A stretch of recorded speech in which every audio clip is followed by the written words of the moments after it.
Hey, Shalom. Following Yeshua. Welcome again to the Rock. That was a deer. I saw something back in the woods. Didn't know what it was. Video today. I'm not really understanding how so many people. I understand, but it's alarming how many people today do not have peace in their life. And part of the reason they don't have peace is because they refuse to follow the ways of peace. The Bible tells us to follow the old paths. And then it says, well, we will find rest for our souls. We'll find peace. We'll find rest. And I understand, there's a time for everything under the sun. There's a time for war, and there absolutely is. And there's a time for peace.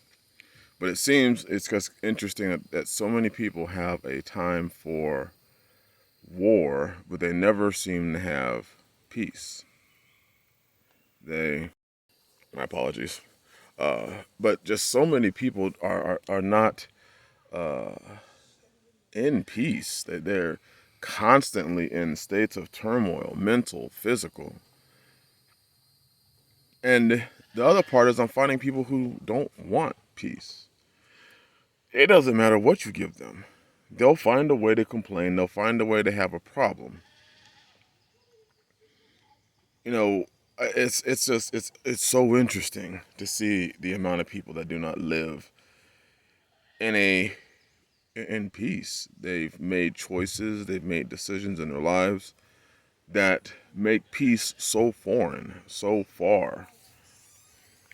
Many people they just choose to live in their curses. They just choose to live lives that aren't peaceful. One of the reasons why I left the city is because I wanted peace. I wanted an opportunity to raise my family in a peaceful environment, understanding that there is a time for war, there is a time for everything under the sun. But I just didn't like the life I was living, which was constant, over caution.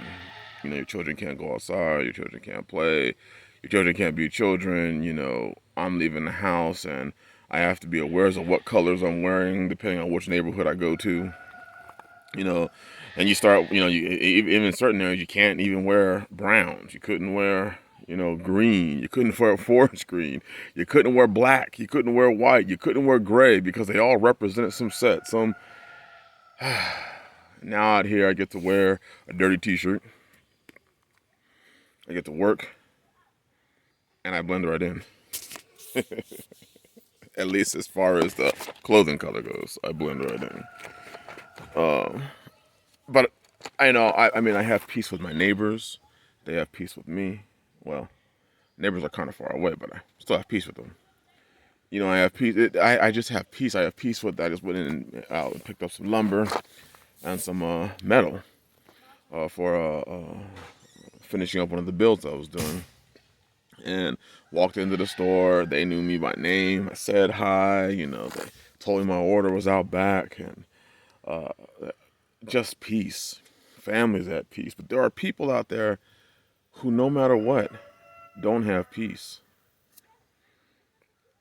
In fact, even if you present them peace, like, hey, here is an opportunity for you to live a life of peace, they choose not to live in peace. And it's baffling. It's baffling the choices that people make. They choose to live lives of turmoil. They choose to live lives of disappointment, of anger, of frustration. When they have the opportunity to have peace, they just don't choose it. They don't want rest for their souls. Even in regards of in working towards what we are doing as a family, it's peaceful.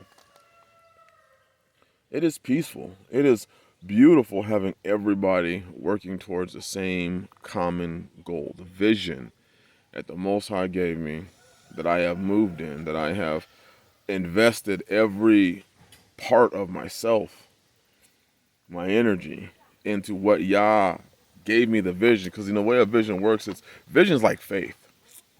It's something you see ahead, and you just start moving towards it because that's where He wants you to go. And maybe other people that don't want you to go that way, and there may be people that say don't do it, but you know Yah sent you. And there's peace in moving in that vision. It's not a matter of, well, I'm going to get it today, because, I mean, for myself, there's peace in moving in the way that Yah sent me to move. There's peace in obedience to Him. Sure, there may be trials and tribulations and things that come your way, but there's peace in knowing that you're under Him. You're under Yah. Yahweh, you're under His wing. You're under His covering. So you know that you're always covered by Him. It's kind of like, for the sisters here, they know, hey, if we do, what we're told, we're always going to be under the covering of our husband. He will do everything that he can to make sure that we are safe, to make sure that we are loved, to make sure that we are cared for. He'll do those things. It's that safety. I'm doing a video. It's that safety. So if you move in the way they're supposed to be going, you have peace. But the problem is most people aren't moving in the way they're supposed to be moving, so they don't have peace. People are living in hell right now. But then they get on, they put up their Facebook, and they take pictures of themselves smiling, and they, because apparently a hot commodity today is faking it like you're happy. Because nobody wants to do the things that are going to make them happy.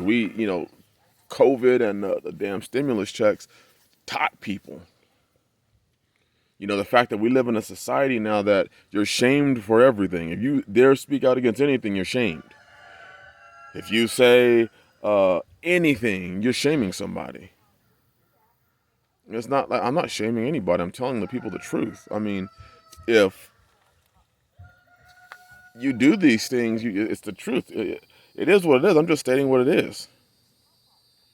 It's not my fault that you've been raised in a society that told you that it was okay to have some of the most delusional ways of thought, and it was going to be okay. It's not okay. Delusion is not okay. The Bible talks about Yah making people delusional. So I don't know how it's okay. I question and I worry about people. And I look at people in society and I say, man, why would you take out or trim down or cover your own beautiful natural hair and put in some other hair with multiple colors in it that's not yours, that was cut off by other women in other countries as a sacrifice to their gods, and then you buy it and stick it in your head, and an act of rebellion against your God. You say you serve Yah, but then you put on the head covering and a skirt and say you serve Yah. I don't even understand. Is that not delusional?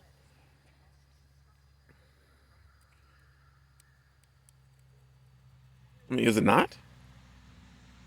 Is it not delusional to think that you're going to run around and talking to you brothers and make whores of the daughters of Israel? You sleep with them, you kick them out. You sleep with them, you kick them out. You don't do what the Bible says. You're not covering them. You're not doing those things. You're not bringing them into your vision and providing them that covering. Instead, you hit it and quit it. But then you can't figure out why Yah's not blessing you with the best, humble, submissive wife in the world. Delusional. Delusional ways of thought.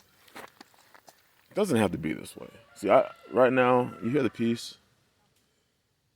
The people you hear in the background is Sister Ebony is talking with one of our daughters, and the goat. And the goat. You don't hear anything else. Peace. I'm thankful for the peace. I am humbled. I thank the Father every single day I wake up in the morning.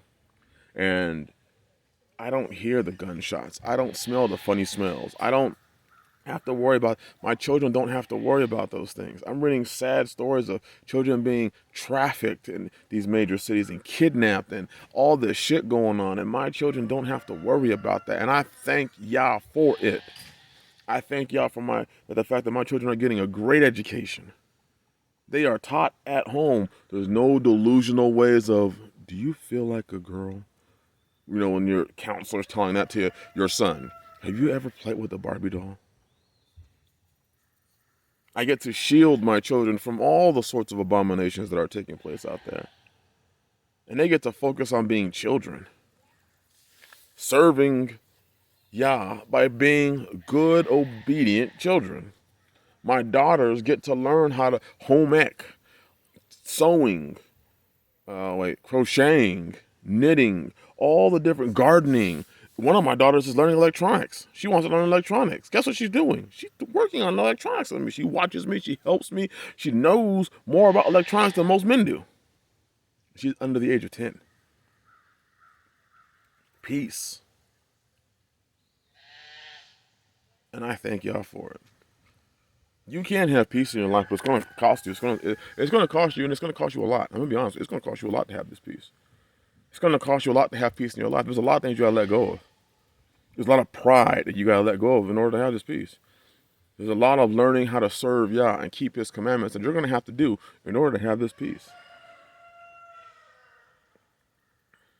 There's a lot of pursuing the old paths that you're going to have to do to have peace. You're not going to have peace doing things your own way. You're not going to have peace trying to find a way to make your lifestyle acceptable to Yah instead of finding out what He finds acceptable and then doing that. So many live outside, and it's like we just learn to live this hellish life. We learn to be broken, and we just try to find a way to be broken the best way we can. But damn, don't let nobody ever come to us and tell us that there's a different way. You don't have to live that way. We turn on that person, make them our enemy. We get frustrated and angry at that person. I praise Yah for my family, and that He blessed me with the vision, the foresight to be able to see this. And for many of you, I know y'all are singing the same blessings, thanking Yah continuously that He brought you out of the things that you were doing. And hey, I knew how to be very successful with things I was doing in the city. I knew how to. But I praise Yah, I don't have to. I get to be successful in what He has for me in my life. And that my family gets to participate in that with me. It is extremely humbling. And I hope you serve Yah to a point and obey Him to a point where you see it also. And you get to experience it also. Because as this world falls apart, that time of peace will quickly turn into a time of war. That time of abundance will quickly turn to a time of scarcity. And I hope you are ready for it.